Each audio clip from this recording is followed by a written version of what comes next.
Good afternoon, guys. I am your last presenter, and I am for our batch, I am the last presenter. I am the last reporter for this whole month. So, guys, please listen. You will learn something for my report. Since we are all OFW, this one is very important for us.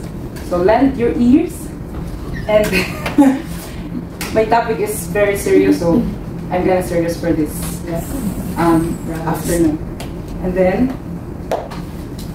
let's start. So, can you please participate? Because I am the one who's reporting now. So, makanta kayo mga senior. Ngayon na yung time ko. So, please guys, give your big smile and show it to your seatmate. Big smile, with a big smile. Show it to your seatmate. Backmate. Backmate, frontmate. Oh. See, happy? So, I just want you to know that before I will start, I just want good vibes. Let's have fun because this is the last reporter that you will see for this month. So, grabe ang intro, no? I don't want you to be sleepy because I experience a lot every time that I will come inside here. Listening to the reporter, sometimes I get sleepy, so now we just have fun. So, okay, I have something to show you, a picture. So, just tell me if what... Ano ba to? Internet ko, ma'am, no? Society. Like, what happened to her? Just for fun, just an intro. What happened to her? If someone can say, if what happened to her, I have 10 stars. That's for fun. Burn out. Just okay, Ma'am Marion, can you please tell In that picture, that lady has lots of stress. No, not utang. No. Exhausted. No? Burn Okay, out. stand. That patient or nurse? To you. Pasyente na yan tayo. What happened to her? She's addict or what? She's what? She's already zombie. No. Okay, answer the okay, ma'am, ikaw. Okay, burn out. No. Nabuli na siya. Stress. Broken. Yes. Stress. No, answer. Answer pa ako more. As you can see in the screen, she's very stressed, exhausted. All of that, she's burned, but she's burned. Hindi burn na nasunog. She's burned, but my topic is stress. So, stress management. All of us encountered stress. All of us encountered stress, or we are exhausted in our duty, in our job, in our family. All of us, and all of us, we have individual stress, own definition of stress. So before I will explain to you what is stress, really stress is, may I ask Mama Del, what is stress? Since you are stressed in Sibahi, so you know already what is stress. So may I ask you, Mom, for you, on your own, what is stress? Please stand, ma'am.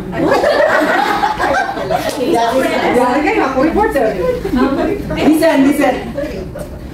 Stress is a condition that could alter your normal mental health. That could alter your decision making, that could alter your peace, that could alter your your attitude towards your work, towards your colleagues. So it is a combination of emotions that could alter your daily activities. Okay, which can cause more sometimes that you get sick, right, because of that. Okay, thank you, Mama Del. I'm glad for Mama Del. Thank you, Mom, for participating. So yes, that's true. And speaking of stress, of course, I don't want to be stressed in this afternoon. I hired an AI to explain to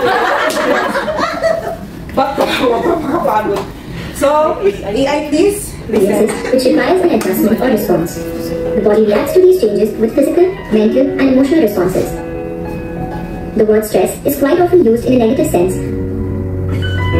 But stress isn't always bad, and it is a normal part of life. Stress, it's not always bad. Do you agree? Yes. It's a normal reaction. Ah? Normal reaction. Yes. Exactly. Stress, it's a normal part of life. Don't mind this. It's just a distraction. So may I ask, who's stressed today? Who's stressed for the whole month, for every day? Who's stressed? Only Mama Del? I will give 10 stars if who's stressed. We are.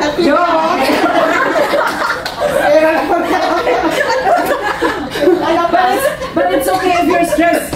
Good for you. It's normal. It's sir, huh? It's a normal part of life. So it's a normal part of our daily living, of our daily life. Every time we will go to Kuan. Every time that we will go on our work, or sometimes we get stressed. We get stressed sometimes because of our patient. We get stressed sometimes because of our co-workers. We have toxic co-workers, we have toxic patient, and we have toxic also doctors, especially. Okay to be stressed. It's manageable, guys. Don't worry. Sometimes maybe some people didn't manage it well. That's why some people got suicide. Sometimes we have co-workers crying, a lot of crying if doctors were girl. It's your choice, and it depends on us if how we manage stress. Okay, let's move on. But stress isn't always bad, and it is a normal part of life. In fact, sometimes stress can be positive and can spur one to be productive, creative, prepare for challenges, and stay motivated and focused. Guys, stress can be positive. How? Okay. Stress can be positive. Ito pala akong ginawa. Guys, stress can be positive. If example, if doctor will tell you, I don't want to see your face again, what you will do? You will cry? Yes, that's That's a positive. That's a positive response. I do what's a positive response instead of complaining, crying, telling. But that's normal because some people they have a strong personality. Some people they have weak, soft-hearted, weak in that part. Because all of us, we have different personality. So, we can, hindi natin maano yung isang tao, mag-iyak siya, or something ganyan, but it's her choice. But it says here, stress can be positive. And you know what? There's a stress that can be positive that it can lead us to positive response. And you know, and it is the opposite of the stress. You know what it is? Who knows it? Shopping. Eustress. It is the opposite of distress. So guys, stop telling I'm stressed. Guys, you just eustress. You're not stressed. You're just eustress. Again, eustress is a it leads us to a positive response. That eustress. So guys, again, you're not stressed. You're just eustress. O, diba? So sometimes we say, I'm stressed, I'm like that. No, you're not stressed. You're not stressed. What is the abundance of the heart, the mouth speak, guys? If what's inside in your heart, lalabas yan sa bibig natin. So, just entertain positive things into your life. Just penetrate into your lives. So, better to entertain positive than negative. So again, eustress, opposite of this stress. You're not stressed. You're just useless. Not useless, no? Not useless. Not useless also. So last is you have to remember this into your life, guys. That there is a positive to every negative and a negative to every positive. So we will finish the video. If you feel intensely stressed in a way that interferes with your daily life, you may be suffering from chronic stress. Symptoms are inability to concentrate, anxious or racing thoughts, constant worry, feeling overwhelmed, chest pain, rapid heartbeat. Like any physical problem, it can be worse. Chronic stress is treatable and with the right help can be managed. Together, we can make a difference. So that's it again. You're not stressed, mga shy. You're just eustress. So now, since I'm finished explaining to you what is really stress is, so now let's go to Derma clinic scenarios. How do you manage this kind of scenarios. And I will ask you if you're in that situation, what you will do. Okay? So, let's start for scenario number 1. Play VTR.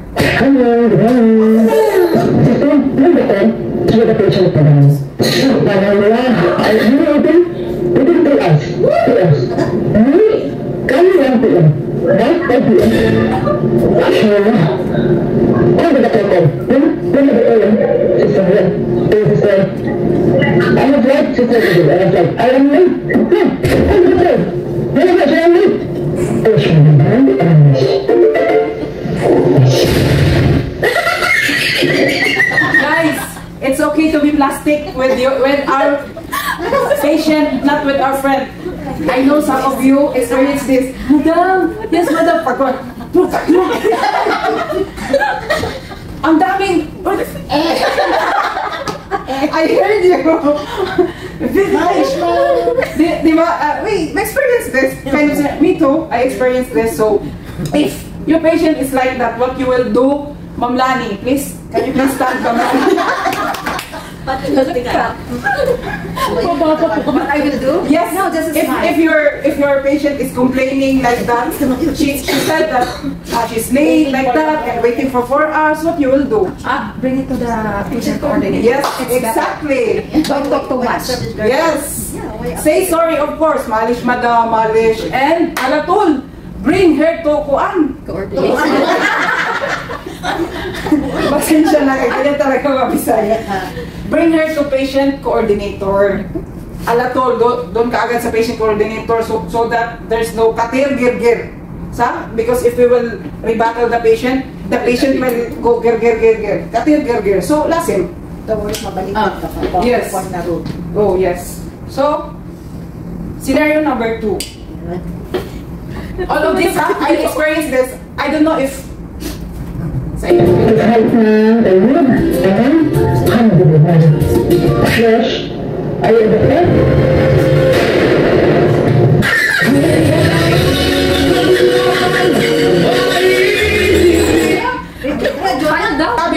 Lesh, are you a doctor? Sometimes the patient will tell me like that.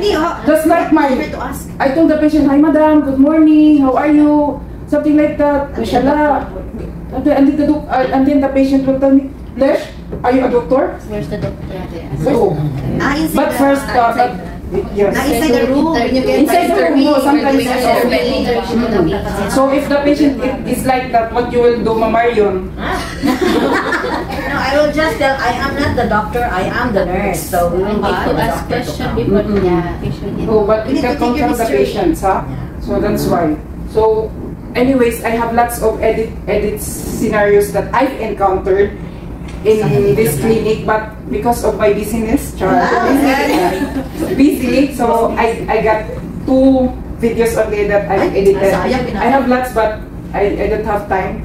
So this, for me, for me, and this is the last part. For me, it's very, very important, all of us, especially we are OFW. We need encouraging word, not just encouraging word from our friends, from our family. But this, if you are stressed, I know some of us here are stressed, struggling for family, friends, for children, for co-workers, for doctors. You're struggling, every one of us. That's why always be kind, because we don't know what's going on with our colleagues.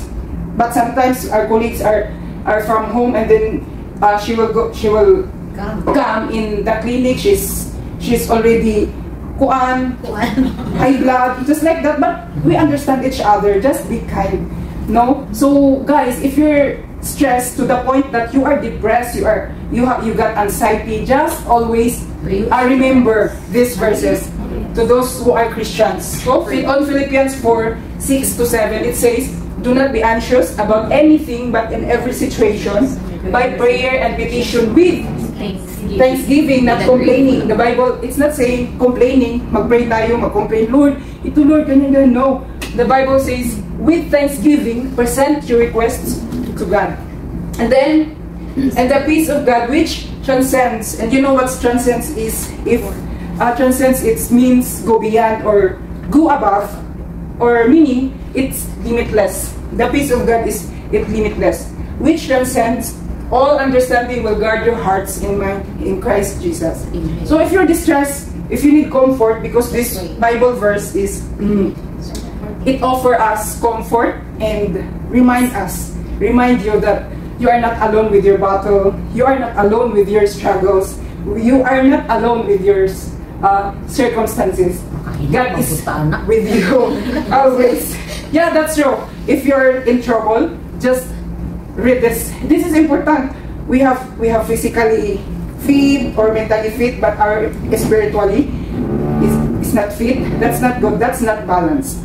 Yes, we are not perfect. We commit sin, but the important is we have God in our lives. Or in Muslim, we have Allah. We are the same. We have Allah. We have God. That's the very important, especially us that we are far from our family. We are here. We are OFW. We need God. You can't do everything without God. You can't do. We are just temporary here on earth. That's why we need each other, and we pray. We pray, of course. We pray also for each other, Mashay. So please don't forget Philippians 4:6-7 if you're stressed. Thank you, and God bless us all. So before I end, is it okay for you if I will pray for us? We will pray before we will finish. So let's bow down our heads and close our eyes. Father God, thank you, Lord, for the opportunity, Lord. Thank you for this afternoon, Father God, and thank you for the opportunity, Lord, that I am standing here, Lord, with my co-workers, Father God. Lord, we pray, Lord, for your guidance for us, Father God. And I pray, Lord, that we will pass, Lord, the Sebahi, Lord. And please guide also, Father God, especially, Lord, those who have assignments, Lord, about Sebahi, Lord. Please guide them, Lord. Give them more knowledge and wisdom, Father God. Lord, please bless, Lord, Derma Clinic, and blessing upon blessings to all of us, especially here, Lord, the people here inside, Lord. Ikaw, Lord, magapanalangin sa tanan, Father God. Lord, as we go now, Lord, to our works, Father God, give us wisdom and knowledge, Father God. Thank you for unconditional love, Lord, that you have given us, Father God. And Lord, cover us with your precious blood. Receive all the glory, honor, adorations. In Jesus' name I pray. Amen. So I think there's no question. Kinagay naman. Thank you. Mindset. Thank you, Jonah. It was a nice presentation, no? Package siya. Spiritual, mental. Perfect. Thank you. Well, anyhow, the topic really, ano naman sa atin yung topic? It's normal. It's every day. Diba? We have stress every day. From work, family, ayan. So, but again, stress, we manage it by ourselves. So, paano, shopping, kapichon. So, we make sure that we balance, our daily life, because if not, then probably you'll get sick. So, kanya-kanyang paraan yan paano ka ma-stress. And you don't have to ask each other kung paano niya na-daily ng stress sa buhay. So, we have each other coping mechanisms kung paano niya na-cope yung stress mo. Basta, pagdating sa work kayo. Yun. So, kanya-kanyang paraan yan. Okay? But then again, going back to Jonah's report about clinic scenarios and all, sometimes, stress happens, like for example, the physicians and all, but that doesn't mean that, for example, the one you tell me about, the doctor kicks you out. You need to assess yourself, why did my doctor kick me out? It's not because you kick you out and you're happy. No, it's not that. You have to question yourself, bakit ako tinanggal ang magagamot ko? Am I effective enough? Did I make mistake? So yun. So that is the positive side of that stress. It's not always when the doctors or your colleague caught you or reprimanded you for something, or your manager. Ask yourself first, maayos ba ako? Matino ba ako? Did I follow the policy? Did I do something? It's not, learn to assess also yourself. Okay? It's not good actually that the doctor is kicking you out from the clinic. Why? Because you're not new. You're not Mr. Jonah, that he is new. You know the policy, you know the procedure. So challenge yourself. Challenge yourself na gustuhan kayo na manggagamot. Because I believe you are smart. Huwag panindigan. Pick-out ka na. Like, hanggang dun ka na lang talaga ba? Seriously? Diba? So don't have that mentality. Learn to improve yourself, to change yourself. Ano ba yung parating kinukomplain sa'yo, complain sa'yo 10 years ago, ganun pa lang complain hanggang ngayon, walang pagbabago. Di ba? You're not wondering bakit kinukomplain ka ng pagkasamahan mo, yung doktor mo, ulit-ulit. Di ba? Ibig sabihin, something is wrong. Because if hindi naman, babaguhin mo siya, di ba? You have to accept yung, alam mo yun, yung criticism ba ng ibang tao o ang sinasabi sa'yo. Learn to have that attitude. Hindi yung, parindigan mo na lang ano ka, wala kang alam. Dahil wala kang alam. No, that's not how supposed to be your attitude. If something challenge you, your colleagues, your physician, kahit hindi mo gawin sa clinic, sa bahay mo na lang, paggabi. Yung muni-muni ka, ano naman sa clinic? Diba? Improve yourself. Hindi yung, you are, diba? You've been with Derma for 5 years or 10 years, talaga ba hanggang doon ka na lang? Diba? There's always a room for improvement. The way you talk, the way you execute procedures, the way you handle stress, the way you talk to your colleagues, or all of these things. There is always a room for improvement. Okay? Be humble, lower down your guard. Okay? Our topic is like But anyhow, so yun. I will focus on the manage for the clinic kasi yun ang mahalaga. I mean stress from the physicians, from patients. Ayan, speaking of patients, I know there are some of them are rude, but you didn't have to be rude. Okay, so magpaka-plastic ka kung kaya. Because at the end of the day, it's been a scenario and an incident that repeatedly happened every now and then, that whenever you answer a patient, that at the end of it, sinong may kasalanan? Nurse. Okay? So just, if you can manage to answer properly, answer properly. Diba? Kung kaya mo magpaka-plastic, go. Kapag hindi ka naman mamamatay. Right? But of course, it's different story if he slapped you or you kicked to your hip, it's different story. If it's below the belt, it's different story. We have the policy of reporting it. Report it. So now we have, as per the Sipahi, we have the OR4. So anything can be reported. Okay? So late patient, wrong patient, what else? You yourself, if nahulog ka pa, or if you yourself had accident, so you can report all of it. So we have an OVR form, which actually we are doing it, but right now it's more professional way.